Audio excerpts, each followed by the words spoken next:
What is going on, PUBG fans, and welcome to the channel. My name is Powerbang. I'll be hosting the show today. I'm a YouTuber with a couple of hundred chicken dinners in my belly so far. Check out the link in the description for my channel that covers daily PUBG action. That being said, guys, I've got 13 tips today to help you become better PUBG players and start filling up on chicken yourselves. What the heck is chicken, you might ask? Well, that's when you win a game, you get a chicken dinner. That's just how things work. Now let's get straight into tip number 1, and that is to plan your drop zone and get there first. You can determine the plane's direction and path in a number of ways. You can either wait for your player icon to appear on the mini-map. You can see what direction you're looking, and that's where the plane's coming in from. Or you can look at which direction you're facing in the plane as soon as the mini-map is able to be accessed, and you can simply take the opposite of that direction. For example, if you're looking northeast, that means the plane's coming in from the southwest. If you're looking south, that means the plane is coming in from the north. You guys can figure that out quickly. It will help you determine an appropriate path to jump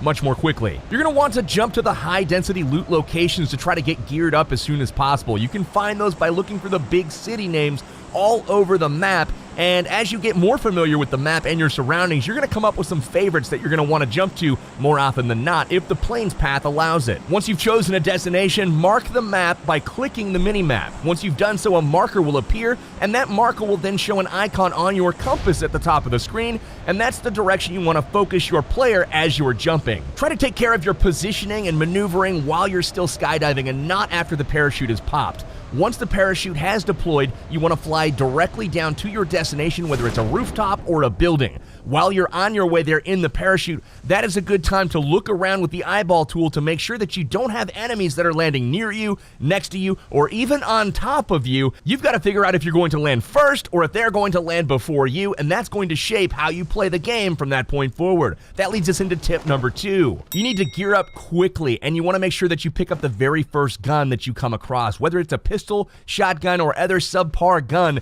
it does not matter. Having a gun is much better than having fists when you come across your first enemy, especially if it's an unexpected first encounter where maybe you didn't spot all of the people flying in right behind you.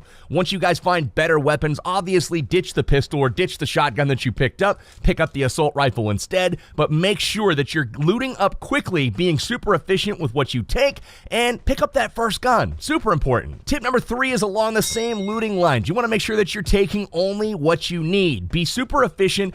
Don't take ammo and attachments for guns that you don't even have, or don't keep the ammunition or attachment from guns that you have dropped in favor of others. If you drop and pick up a shotgun and a choke and all kinds of 12-gauge shells, you want to make sure that you ditch those once you pick up an assault rifle to replace the shotgun. The attachments and the ammo will not clear out of your inventory, and that inventory space is valuable for other things such as boosts or medkits. You want to make sure that you have the space available for the items that are actually going to benefit you. Now, once you've dropped, cleared your immediate area, looted up a little bit, and you're starting to get ready to actually defend yourself or even fight, you want to take note of tip number 4, and that is to pay attention to the safe zone. Open up your mini-map, check the white circle, and if you are outside of that first white circle, you know that you need to move to get to it before that first timer counts down that's right below your mini-map and the safe zone starts to collapse. If it collapses and you're outside of it and you're in the blue zone, you will start to take periodic damage, which is not super helpful if you're trying to win the game.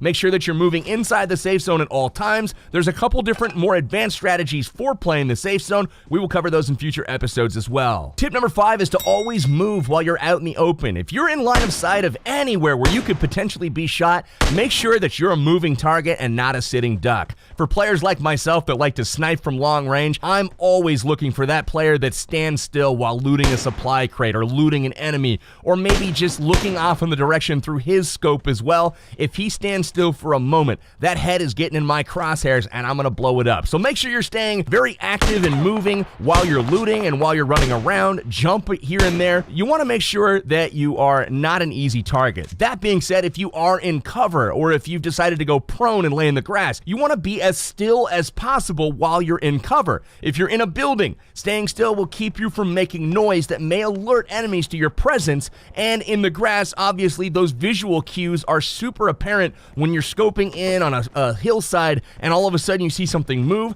That'll cause an enemy to look in closer to your area and ultimately find you and kill you. Tip number 6 is to use the eyeball tool. Just like you did when you were dropping in with your parachute, it's super helpful when you're running around the map as well. Once you've determined where you're trying to run or drive, you want to look around with the eyeball tool so you can do a couple of things. You can scan the area to see if there are any potential threats watching you, and you can also sneak up on people by looking at them, planning your attack, and they don't ever know that you actually see them. So use that to your advantage. Make sure to use the eyeball tool as you're driving around. Don't just tunnel vision on a target or an enemy or a destination, and forget to check your flanks. Now, eventually footsteps and gunshots and cars driving by are going to start to fill up the battlefield. You're going to hear sounds. And tip number 7 is to use these audio cues to locate nearby enemies. This is absolutely imperative, and probably about 90% of tracking enemies, their location, comes from audio and not visual cues. Not joking here, guys. Having a stereo headset or earbuds is crucial to your success in this game. Highly recommend that you grab that audio for tracking and locating your enemies. To do this using audio alone, you want to focus your player's crosshair on the direction where you think the sound is coming from. Make sure the gunshots or the footsteps or the car sounds, that the audio is balanced from a volume perspective in your left and your right ears. You want to make sure that it sounds the exact same loudness, and once you've done that, you're going to be looking pretty much right at where the sound originated from. Now, the volume of the shots, of the footsteps, that is going to tell you how close the target is, whether it's super far away or if it's right next to you. Tip number 8 expands upon the same process of tracking and locating your enemies when there are audio cues going off in the game. If you hear gunshots, put your crosshair where you think they're coming from, but immediately put your eyeballs, your visuals, on the minimap. Look at the minimap, and there's going to be an orange radar blip that pops up on that minimap, and that is going to tell you the general direction of where those shots came from. Now, if you can combine your hearing and your seeing so that both of these senses are telling you the same direction, there's a great chance that you're going to find your enemy in that direction. Now, you can also use your minimap to plan routes. All you have to do is look at it, tap it to open it up, make it big. You can pinch it to zoom in or out, and then once you've done so, you can mark the map just like you did on the flight in to plan your routes, and that'll again put a marker on your compass that you can track and follow at any time, making navigation a breeze. Now, once you've been in a few fights or taken some fall damage or gotten in a sticky situation in the gas and you've lost a little bit of health, tip number 9 is going to come in super handy, and that's to make good use of boosts and keep your player at full hit points. You want to make sure that you're not suffering by going into fights missing any HP at all. That is going to put your opponent at a significant advantage. There are a lot of weapons in the game that are balanced to where 1 or 2 shots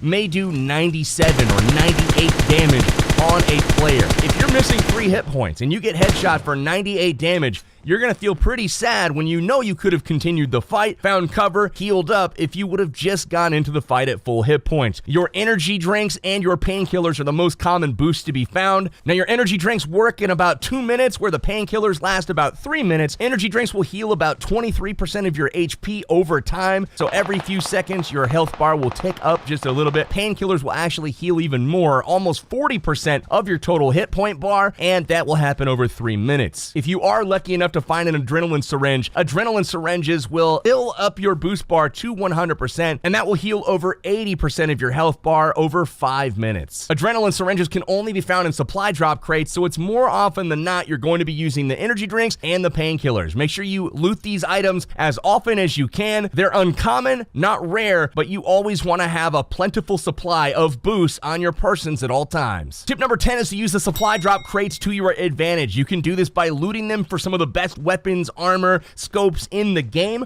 or you can use them as bait. If you're able to get to a crate first, loot it, and get a little bit away from it, you can continue to watch the crate as other players in cars and vehicles and even on foot will surely approach it to see what was in the crate, and you can shoot them dead pretty easily. Or if you come up onto a crate late and it's been down for a while, you know that there's probably people in the area. You can come up on full alert and make sure that you're able to pick these guys off as they're trying to escape that danger zone of around the crate. Tip number 11 is to make use of the prone stance on your own terms. rounds. This means that prone is a very valuable way to hide your person and make yourself less visible. This is essentially laying down in the grass, snaking around, hiding, and attacking by surprise. That is something that is very, very effective, but it is not effective if you're not doing it on your own terms. What do I mean by that? Go prone when nobody has seen you approach an area. Don't go prone if you're being shot at. If you decide to lay down after you've already been acquired by somebody that is putting their scope on you, you are dead. They know exactly where you laid down because they're looking right at you. If you are being shot at, instead of going prone, run to the nearest cover, zigzag, jump around, make yourself a difficult target to hit, but going prone while somebody's shooting at you is essentially waving the white flag and surrendering. Unfortunately, in PUBG Mobile, there are no prisoners of war. You're just gonna die. In this game, I was able to obtain a ghillie suit and get to an area undetected, so once I went prone, I was able to sneak attack my enemies without them ever knowing where I was. Tip number 12 is to fight from cover to decrease your exposure to your enemies. People are going to be looking to take you down constantly, and if you're able to fight from behind a tree or inside of a house, yes, you might get shot, you may take some damage, but you can go behind that cover during the fight and heal up. You can even get all the way back to full health before you re-engage.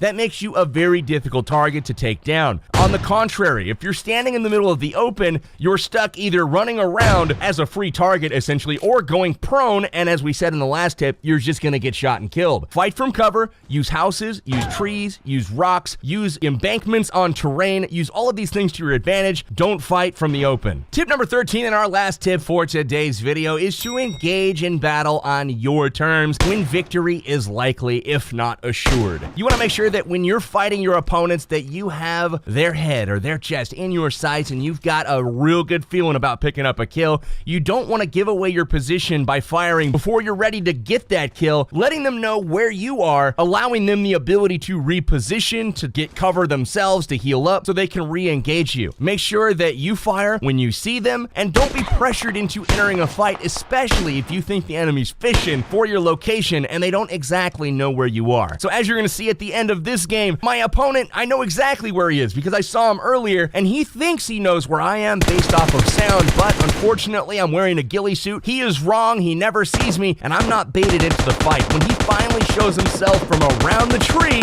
I'm ready for him. Pop him right in the chest, get him in the head, and boom, winner, winner, chicken dinner. That is how it's done, ladies and gentlemen. We'll add that notch onto our belt, another chicken dinner. We're full around here, baby. If you guys are liking the tips, if you're liking the trips, make sure you subscribe to the PUBG Mobile channel. We're gonna be putting out a ton of amazing videos over the next several months that are gonna help you guys become a better player and have some more fun playing PUBG Mobile. For now, I'm your host, Powerbang. I'm signing out, and I'll be with you guys next time.